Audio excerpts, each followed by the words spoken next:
How to delete all comments on YouTube. Hello everyone, welcome to this channel. I'm Emily and I'm here to help you out today.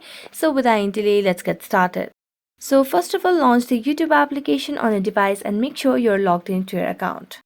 As you are logged into your account, simply what you need to do is tap on your profile at the bottom right corner of the screen and then select on the gear icon. Now, if you want to delete all the comments that you have done over a period of time on YouTube, simply tap on the option of Manage All History. As a tap on Manage All History, it will give us various options. So simply what you need to do is tap on the options of interactions that pops up as a very over here at the menu at the top.